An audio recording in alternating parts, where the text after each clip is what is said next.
Welcome to మనా chef. నేను మీ మాధవిని. ఈరోజు మన రెసిపీ వచ్చేసి క్యాబేజ్ కర్రీ అండి. కాస్త ముద్ద కూరలాగా వచ్చి రైస్ చపాతీ రెండిట్లోకి రుచిగా ఉండేటట్టు చేసి చూపిస్తాను. చాలా సింపుల్ చేసుకోవడం. రండి చూపిస్తాను ఎలా చేయాలో.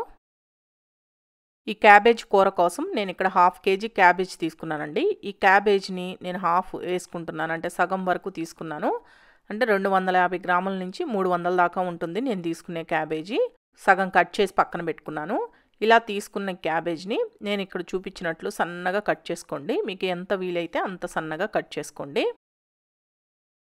చూడండి, నేను మొత్తం కట్ చేసుకున్నాను. ఇలా సన్నగా కట్ చేసుకొని పక్కన పెట్టుకోండి. ఇప్పుడు కుక్కర్లో 3 టేబుల్ స్పూన్ల దాకా ఆయిల్ వేసుకోండి. నేను ఇక్కడ కుక్కర్లో చేసి చూపిస్తున్నాను, మీరు మామూలు ప్యాన్లో అయినా చేసుకోవచ్చు. ఈ ఆయిల్ కాగిన తర్వాత దీంట్లో 1 టేబుల్ స్పూన్ పోపు దినుసులు వేసుకోవాలి.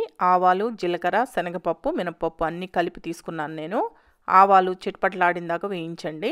ఇప్పుడు ఆవాలు వేగిన తర్వాత దీంట్లో 2 లేదా 3 పచ్చిమిర్చి, మీడియం సైజు 2 ఉల్లిపాయల్ని ఈ విధంగా ముక్కలుగా కట్ చేసి వేసుకొని ఉల్లిపాయ ముక్కలు కొద్దిగా మెత్తబడేంత వరకు వేయించుకోండి.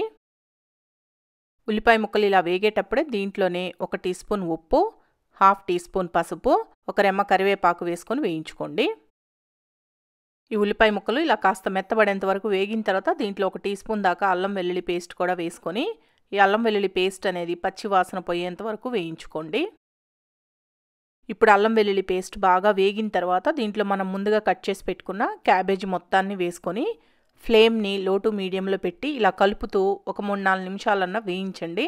క్యాబేజీ కొద్దిగా ఆయిల్లో వేగుతుంది, టేస్ట్ బాగుంటుంది.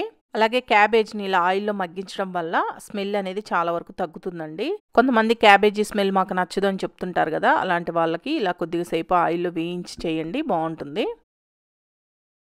ఇలా ఒక 3-4 నిమిషాలన్నా బాగా వేయించిన తర్వాత దీంట్లో 1.5 టీ స్పూన్ కారం వేసుకుంటున్నాను. మీరు ఇంకొద్దిగా కారం ఎక్కువ కావాలంటే వేసుకోండి. నాకైతే ఈ కారం సరిపోతుంది.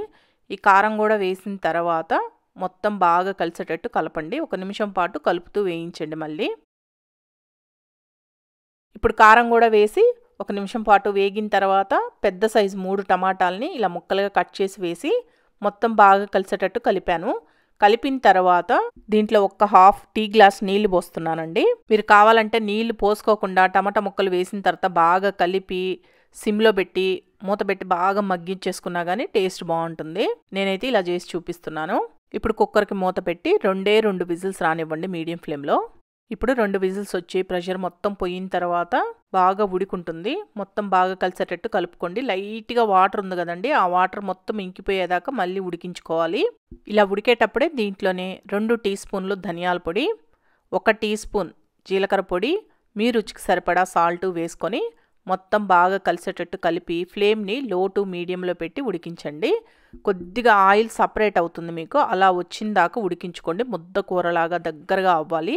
కొద్దిగా నీళ్ళగా ఉంటే టేస్ట్ అంత బాగుండదు, అందుకని అలా వచ్చిన దాకా ఉడకనివ్వండి. ఇప్పుడు చూడండి, ఈ విధంగా కొద్దిగా ఆయిల్ సపరేట్ అయ్యి ఇలా ఉడకాలి. ఇలా ఉడికిన తర్వాత కొత్తిమీర చల్లుకొని స్టవ్ ఆఫ్ చేసేసుకుంటే సరిపోతుంది. చూడండి, ముద్ద కూరలాగా వచ్చింది కదా. ఇది రైస్లోకి చపాతీలోకి రెండిట్లోకి చాలా బాగుంటుంది. మీకు కావాలంటే గరం మసాలాని కొద్దిగా లాస్ట్లో అయినా వేసుకోవచ్చు. నేను గరం మసాలా వేయడం లేదు, అంతే. చూడండి ఎంత సింపుల్. ఒక్కసారి తప్పకుండా ట్రై చేయండి, బాగుంటుంది టేస్ట్. ఈ వీడియో మీకు నచ్చింది అనుకుంటున్నాను. నచ్చితే మనా షెఫ్ ఛానల్ని సబ్స్క్రైబ్ చేసుకోండి, లైక్ చేయండి, షేర్ చేయండి, కామెంట్ చేయండి.